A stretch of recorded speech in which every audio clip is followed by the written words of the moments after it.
முன்னாள் இந்திய பிரதமர் அடல் பிகாரி வாஜ்பாய் அவரிடம் கடந்த 2000ஆம் ஆண்டு ஸ்திரீ சக்தி புரஸ்கார் விருது பெற்றவர் மதுரை மாவட்டத்தை சேர்ந்த பத்மஸ்ரீ சின்னப்பிள்ளை. அவர் சமீபத்தில் செய்தி ஊடகம் ஒன்றுக்கு அளித்த பேட்டியில் பிரதமர் வீடு வழங்கும் திட்டத்தில் தனக்கு வீடு வழங்கப்படும் என்று சொல்லப்பட்டது, ஆனால் இதுவரை வழங்கப்படவில்லை என்று வேதனையுடன் தெரிவித்திருந்தார். இதனை அறிந்த தமிழ்நாடு முதலமைச்சர் மு.க.ஸ்டாலின் பத்மஸ்ரீ சின்னப்பிள்ளைக்கு கலைஞரின் கனவு இல்லம் திட்டத்தின் கீழ் வீடு வழங்கிட உத்தரவு பிறப்பித்துள்ளார்.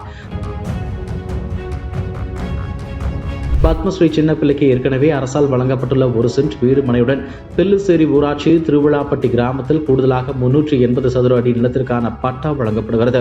மேலும் கலைஞரின் கனவு இல்லம் திட்டத்தின் கீழ் பத்மஸ்ரீ சின்னப்பிள்ளைக்கு புதிய வீடு வழங்கப்படுகிறது. வீடு கட்டும் பணி இந்த மாதமே தொடங்கப்படும் என்று அறிவிக்கப்பட்டுள்ளது. முதலமைச்சரின் இந்த அறிவிப்புக்கு தமிழக பாஜக தலைவர் அண்ணாமலை கண்டனம் தெரிவித்துள்ளார். இதுகுறித்து அவர் தனது எக்ஸ் பதிவில், மத்திய அரசு நிதி வழங்கி மாநில அரசின் வழியே செயல்படுத்தப்படும் திட்டம்தான் பிரதமரின் வீடு திட்டம்.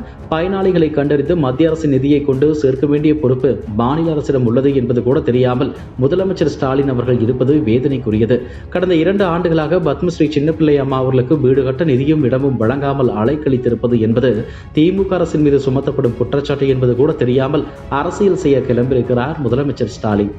அது மட்டுமல்லாது, மாவட்ட ஆட்சியரிடம் கேட்ட பின்னர் வீடு கட்ட வெறும் 1 சென்ட் நிலத்தை மட்டுமே தாசில்தார் வழங்கியிருக்கிறார்.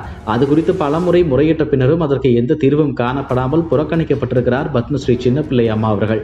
இவை அனைத்துமே மறைத்துவிட்டு வெக்கமே இல்லாமல் ஸ்டிக்கர் ஒட்ட புறப்பட்டிருக்கிறார் முதலமைச்சர் ஸ்டாலின் என காட்டமாக பதிவிட்டுள்ளார்.